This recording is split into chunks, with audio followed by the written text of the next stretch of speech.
Sa mobile Bible School, tayo'y nagtitipon online. Sa tahanan man o saan ka man. Okay, so let me introduce myself.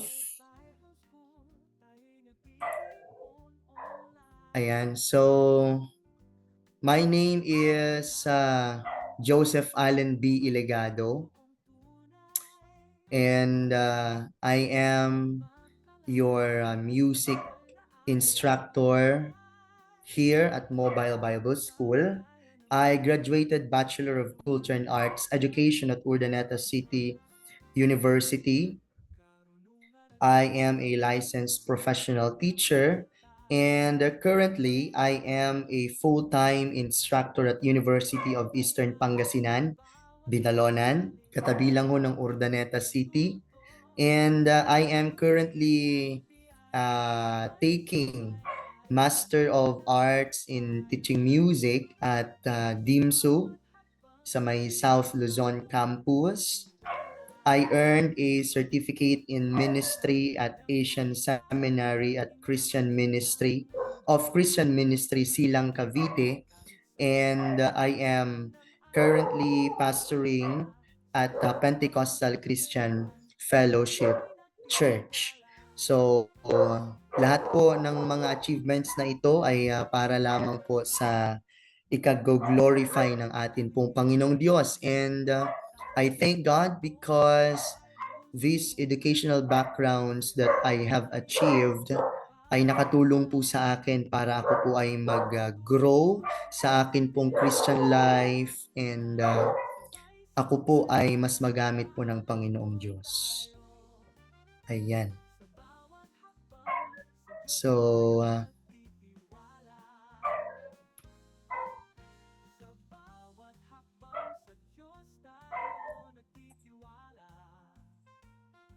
okay, so again, welcome po sa AB in Church Worship Ministry and Music Arts Education. And your credential goal, I hope and I know, is to earn a Bachelor of Arts in Church Music Education and Worship Arts. So ito po ay self-paced, non-formal, and also ministry-based theological education. Hindi lang po ako ang instructor dito, even si Pastor Jerome Rumbawa, and of course Pastor Roderick, ayan, for sa mga ilang subjects po na inyo pong ititake under this course.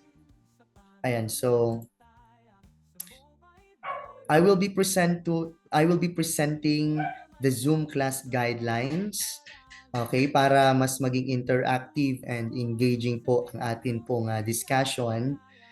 First is, please stay present and visible. Turn your camera on if possible. We'd love to see your faces. And find a quiet, well-lit space for better focus. Ayan. Number 2, please mute when not speaking. Stay on mute to avoid background noise. But don't worry, you'll get plenty of chances to speak up right after our discussion, because I'll be giving you time to ask questions. Number 3, we have here 2 ways to participate. First, you can comment in the chat box or unmute your mic when the professor gives the signal. Ayan, so click the hand up emoji to be recognized. Active participation will be noted. Number 4, students who are actively participating by sharing insights, answering questions, or contributing in the chat will receive additional points for this subject. Ayan, so I'll be your official subject teacher.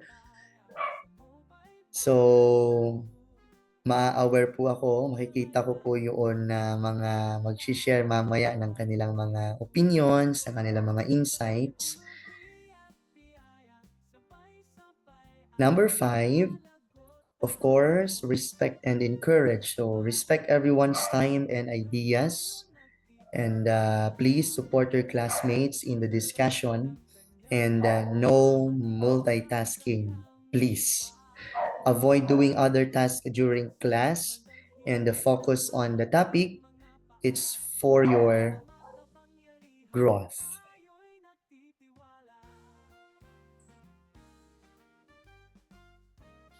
Another reminder po for all of us, this is more than a Zoom meeting. So this is a time of learning, reflection, and worship. Let's honor God by giving our best attention and attitude.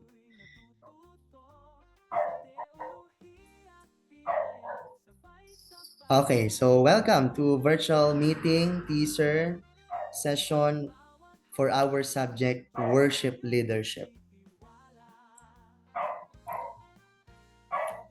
Okay, so as I have said kanina, sa lahat po ng mga magbibigay ng kanila po mga ideas will have an additional points.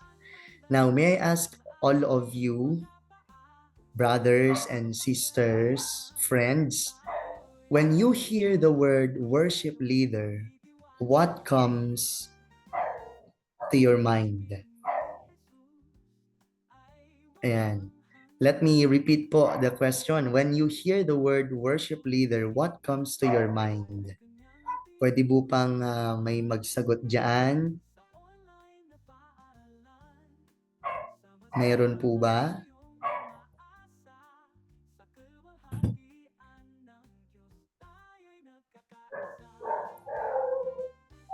Ako po, sir. Sir. Yun. Yes po. Automatic response po is like a worship leader, the person is also a leader in leading a group of people to worship.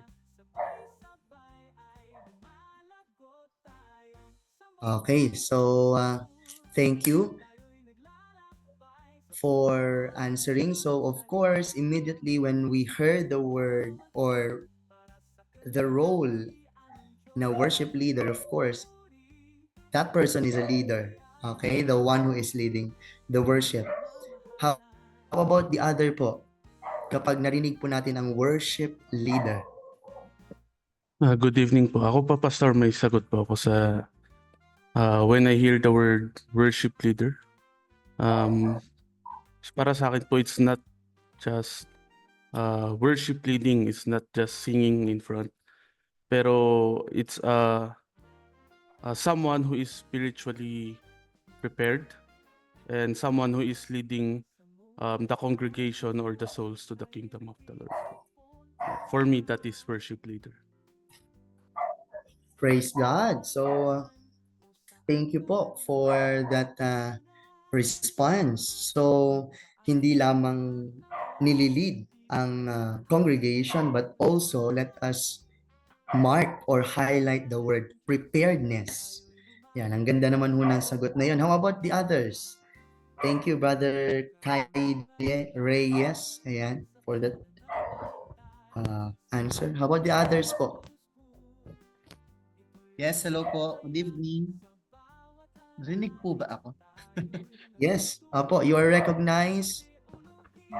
Ang sa akin po when I heard yung being a worship leader, ang nasa isip ko ay yung mas matured kaysa sa iba. Mas matured kaysa sa ibang ibang kasama. So, ayun po. More matured. And of course, dalawang bagay po kasi naalala ko pag ganyan. More matured at saka theologian. Hindi ko maalala kung sino pastor yung narinig ko noon, pero pag sinabing worship leader or worshiper, actually dapat, di ba? So ayun, more matured and theologian. Ayun po. Thank you po. Okay, so thank you, Brother Kuya Efi. Tama ba yung pronunciation ko? Efi. Ayan. So, ang sabi ho niya, again, kapag sinabi daw nating worship leader, there are two words that he emphasized, the word maturity and the word theologian. Okay, thank you so much. How about the others? Feeling ko may mga masasabi pa yung iba. Ayan, Faith Budat, you are recognized. Good evening po. Outcome lang muna ako. Medyo not in a good place to open my cam. Pero when I hear the word worshiper, a worship leader, two things din po. Worshiper and then skillful. Because of course, may dagdag na kasi siyang leader.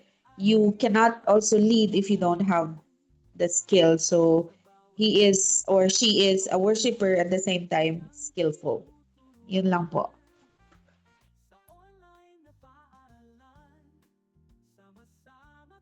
Okay, so thank you, Miss Sister Faith Mudat.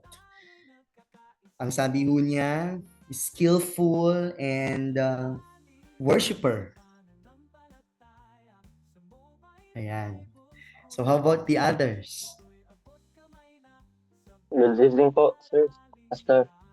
Yes, Brother Ramel. Yan. So, sa akin naman po is when I hear the word worship leader, what comes in my mind po is someone who overcomes the problems and the trials din po sa buhay. I believe that that's one of their testimony and that is what makes them worship leader din po. Yan po.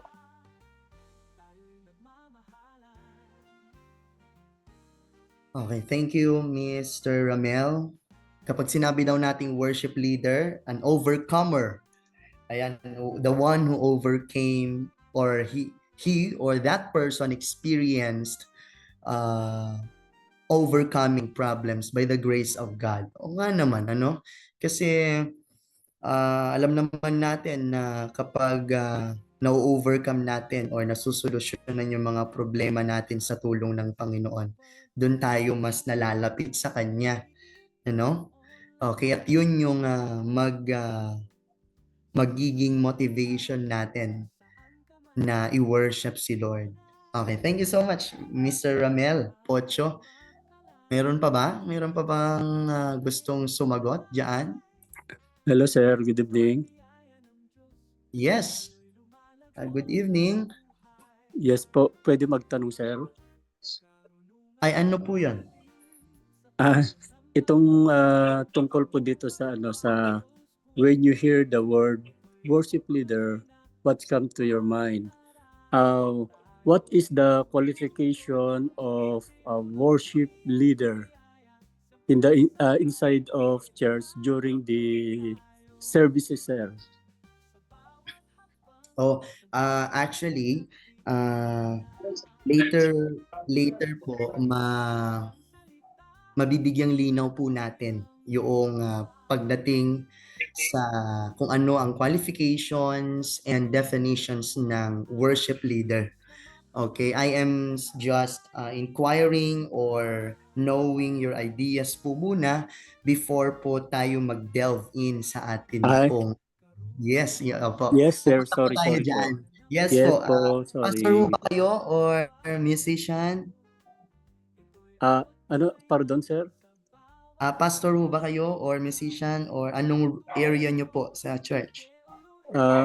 Host pastor, sir. Ayun eh. Hello po, Pastor. Good evening po. Later po, Pastor, pupunta po tayo dyan because this worship leader, meron confusions sometimes sa paggamit ng role or title na ito sa loob ng church. Pero mabibigyan po later on kung ano pong ibig sabihin ng worship leader. Yes, So, sir. Thank you so much. Thank you po, Pastor Manny. Yes po, sir. Yan. So, thank you po for the understanding. Okay, John Balolot, you're raising your hands. You have to say something. Opo, good evening po. Regarding po dito, when you hear the word worship leader, what comes to your mind?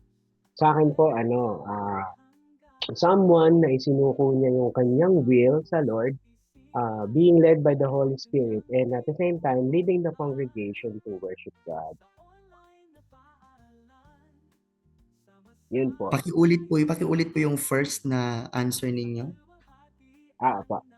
Someone na isinuko niya yung kanyang will sa Lord at hinahayaan niya ng Holy Spirit ang mag-lead sa kanya in leading the congregation to worship God. Yun, praise the Lord. Thank you po, Brother John Paul.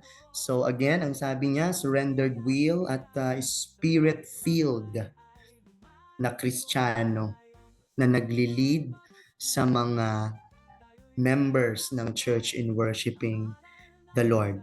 Okay, so thank you so much for all your answers. All of your answers are correct. Okay, re-repeat ko lang. Okay, may nagsabi, overcomers. Okay, kapag na-overcome yung problema, doon nagiging motivation ang worship sa atin directly to God. Kailangan prepared, kailangan mature, okay, a theologian, a worshiper, leader, skillful, merong surrendered will sa Panginoong Diyos, and of course, spirit-filled. So thank you so much for all your answers.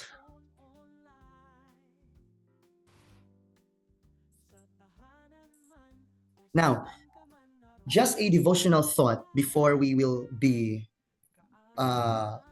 discussing yung pong mga chapters or yung flow ng ating pong pag-aaralan sa subject na to.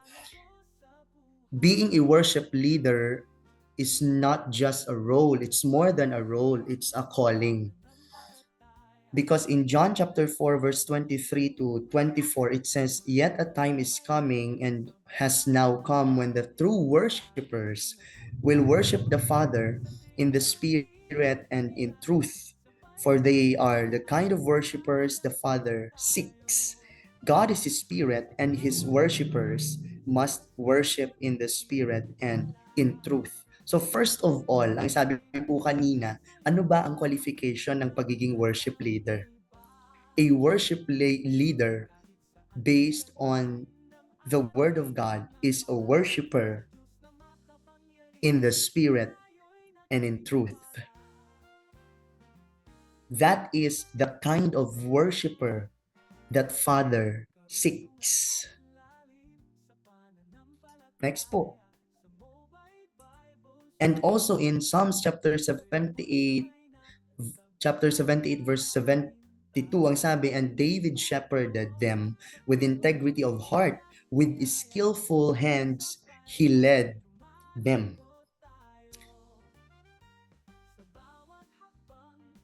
Pagdating po sa qualifications,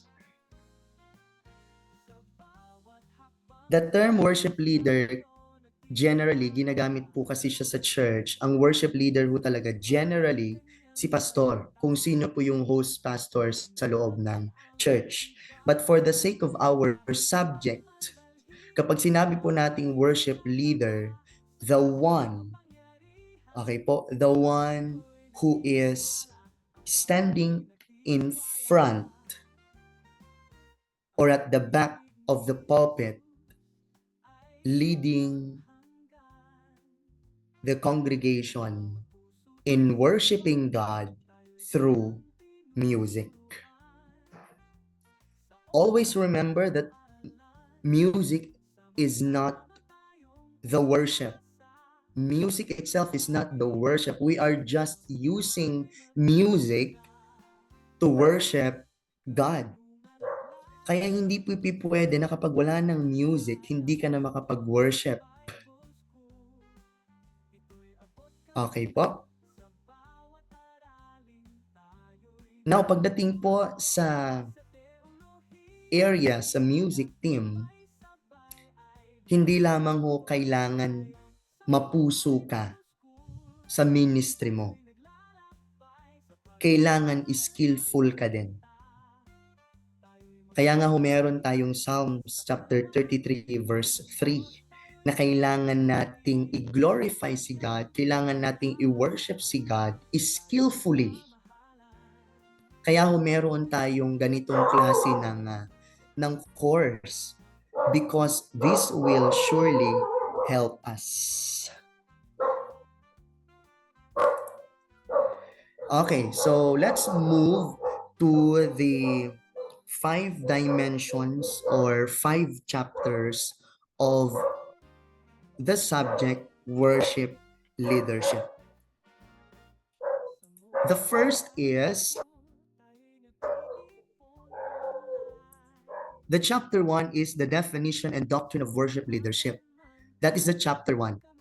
And the big question here is, what is worship leadership? Biblically and spiritually.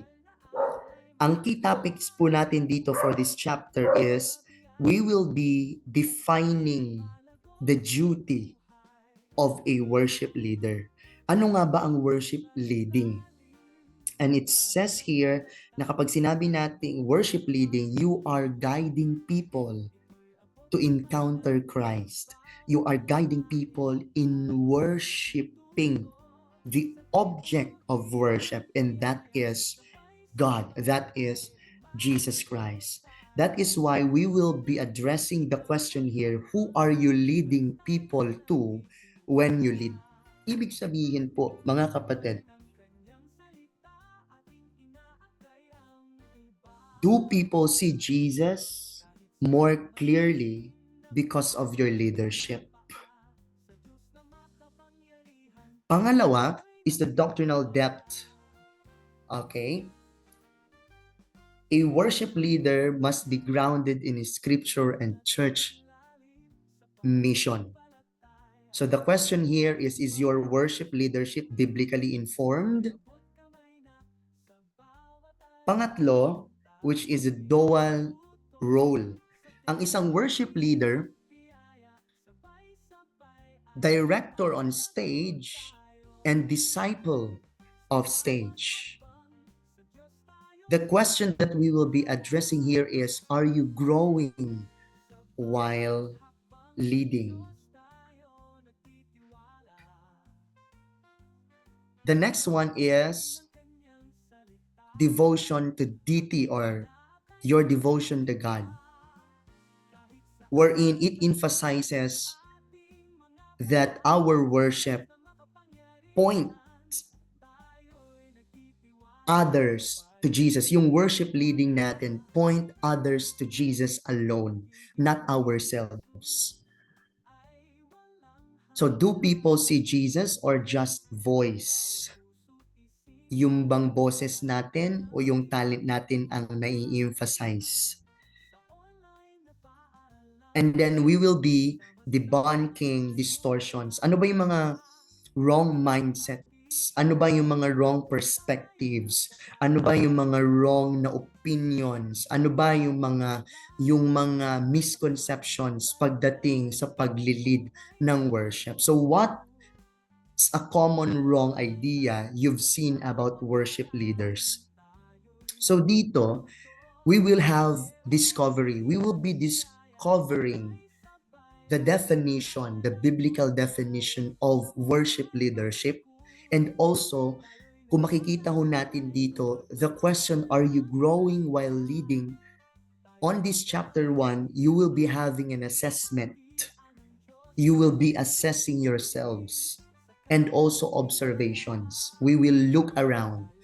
Okay, we will compare churches from churches, but not to judge them, but just to observe kung ano po yung pagkakaiba at kung ano po yung mga nakaka-influensya sa mga churches even nowadays.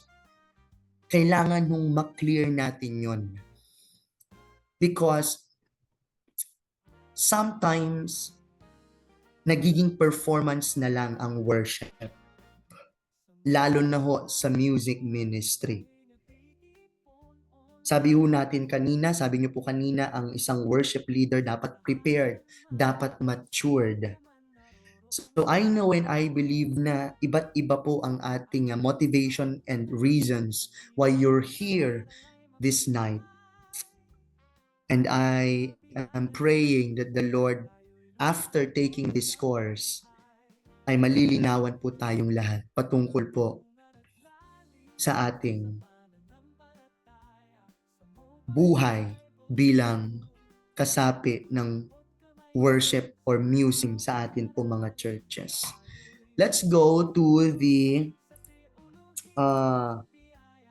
chapter 2. Ayan, the chapter 2 will be the development and discipline of the worship leader. So the big question here is, what does it take to grow as a worship leader spiritually and personally? The first topic will be the devoted life. Okay po? Live holy on and off the stage. So is your private life worshipful? Kasi kailangan ho nating i-assess, kailangan ho nating i-assure sa ating mga sarili. Kasi baka tayo po ay kumakanta sa harapan ng congregation. Pero Vision, sabi ko sa Aguilaran, a vision of righthood.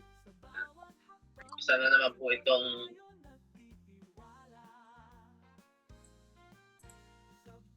ayan. Pero pagdating po sa atin pong private life, hindi ho tayo makapag-pray, hindi ho tayo makapag-worship sa atin pong Panginoong Diyos. So, ika-clarify po natin yon.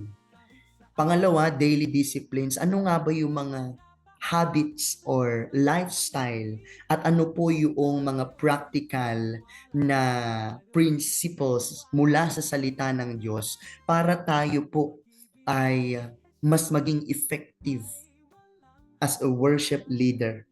Because I believe the effectiveness of your public life is based on the depthness of your private life.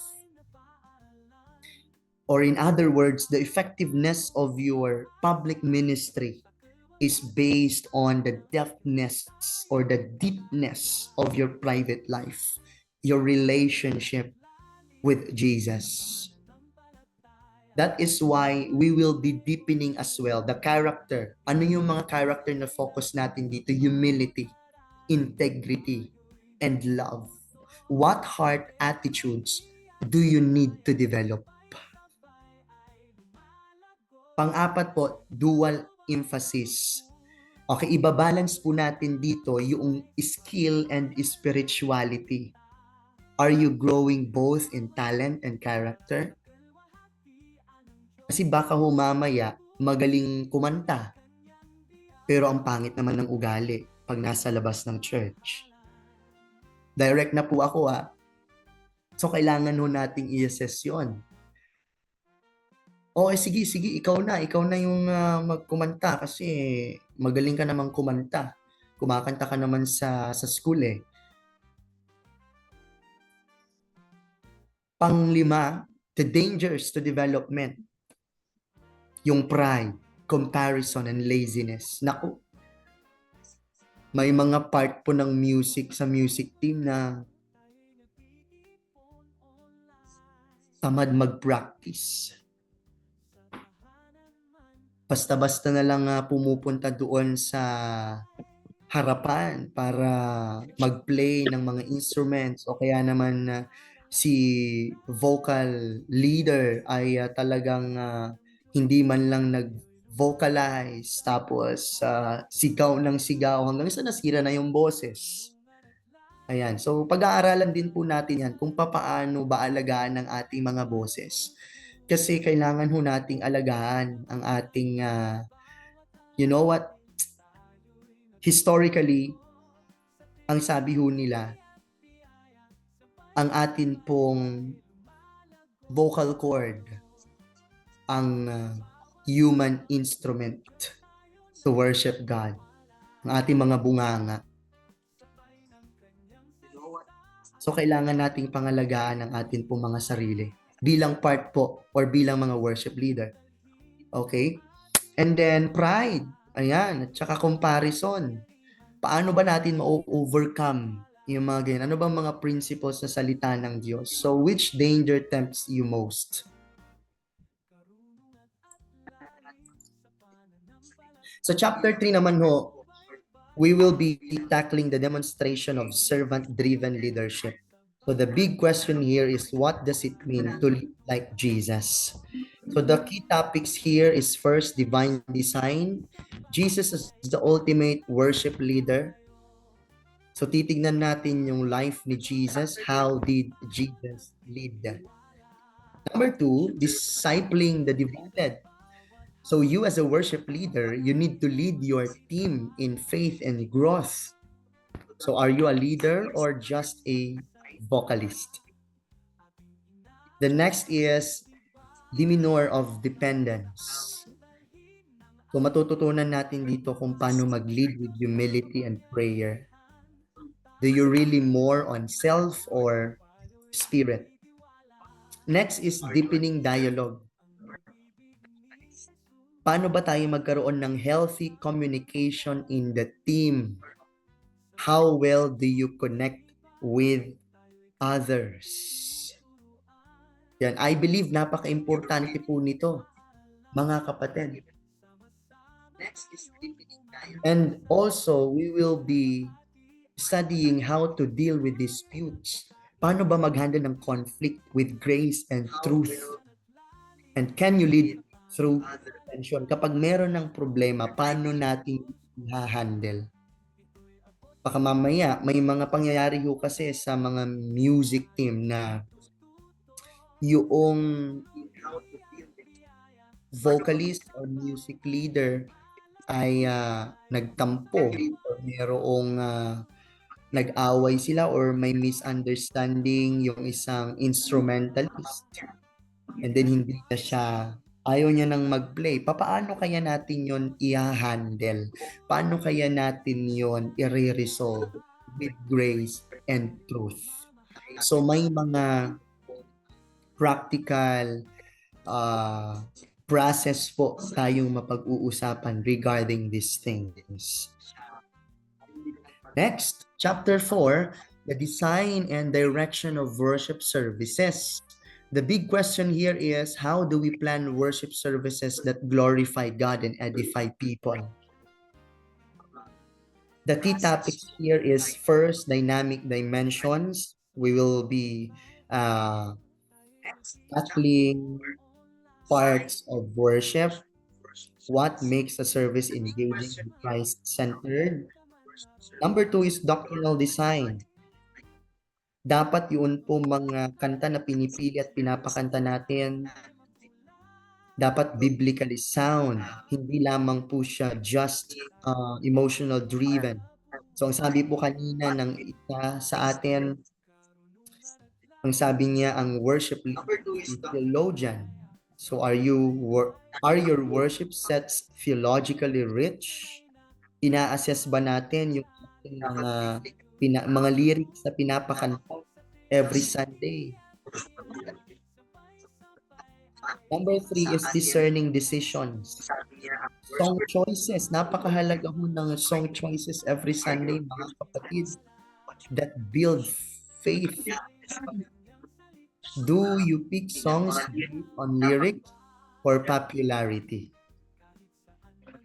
Tayo po dito sa Pilipinas, nasanay tayo na kung ano yung sikat na kanta, naku yun ang theme songs halos lahat ng mga churches sa buong Pilipinas. Pansin nyo yung ganon.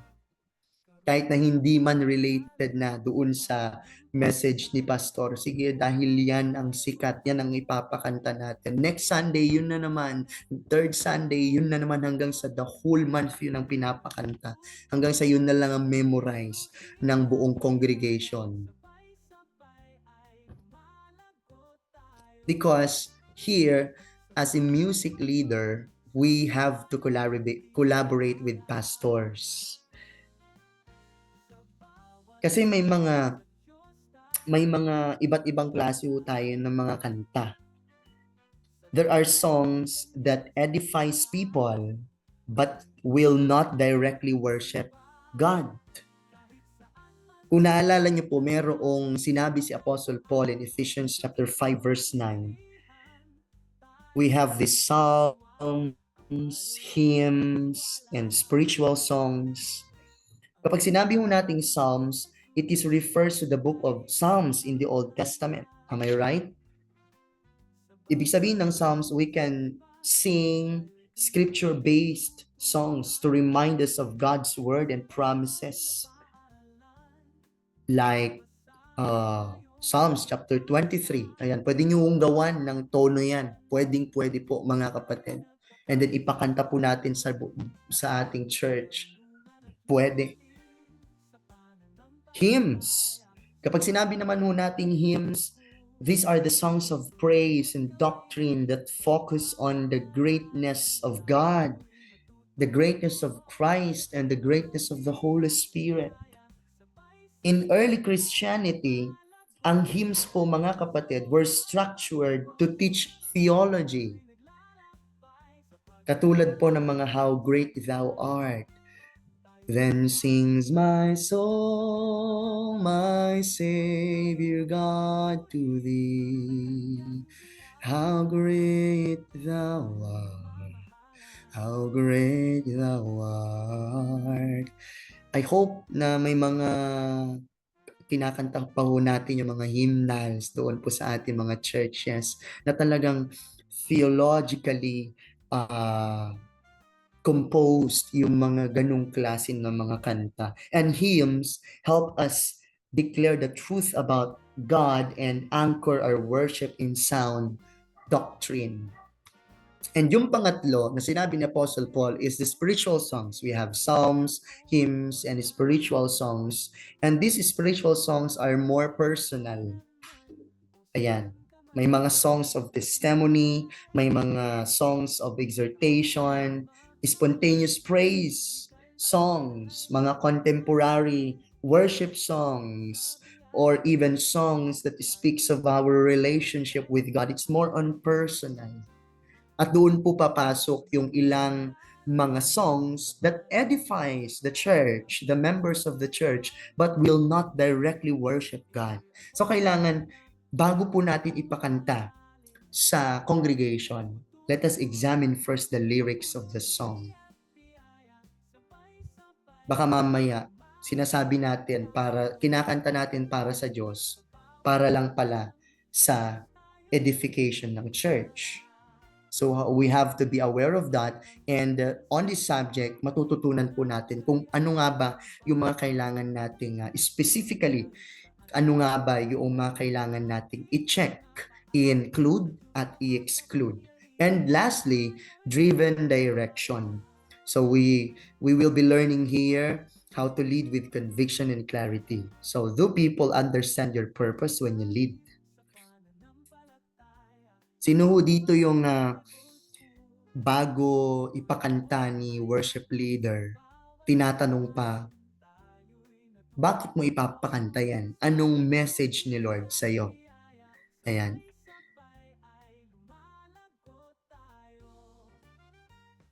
Pwede ho natin gawin yon sa ating mga churches. Next.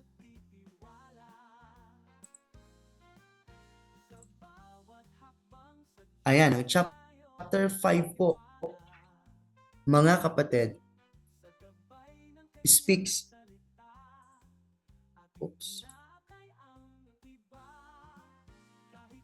the development and dynamics of the worship team. This is the last chapter dito po sa ating subject na to, which has a big question: how do we build strong, God-honoring worship teams? So our key topics here are diverse but united. Though we have different gifts, but we are united. So what do you bring to the team? Pag-aaralan natin dito, paano ba mas magiging united ang music team natin? Okay. Next, discipleship and deployment. We will be emphasizing the appropriate or proper training and how to release others. Ibig sabihin, raising others up. Number 3 is direction and drive. What are your vision? What is your vision as a worship leader that will benefit the whole music team? So do you have shared direction as a team? And number 4 is dealing with differences, grace and truth in conflict. Can you stay united despite differences? And the last one is dedication to distinction. And this wrap up our subject because we are achieving here excellence. Not to glorify our own selves, not to glorify others, but excellence that glorifies God alone. So we will be addressing the question, is your team is striving for God-honoring excellence? So for this subject, malilinawan po tayo sa mga bagay na nakaka-confuse. Ayan, may mga bagay na maaaring kailangang malinawan ng bawat isa sa atin. And my prayer and my desire is with the help of the Holy Spirit, tayo po ay malilinawan at tayo po ay mag-grow at magiging mature sa atin pong journey sa pag-aaral sa subject na ito. Okay, so let's have an interaction. I am done with explaining the 5 chapters. Let us have a reflection. Which chapter speaks to you most? So of all 5 chapters, which one are you most excited to dive into? And Sabay ng kanyang salita, ating inaakay ang iba. Kahit saan man dalhin ng ating mga paa, sa Diyos na makapangyarihan, tayo'y nagtitiwala.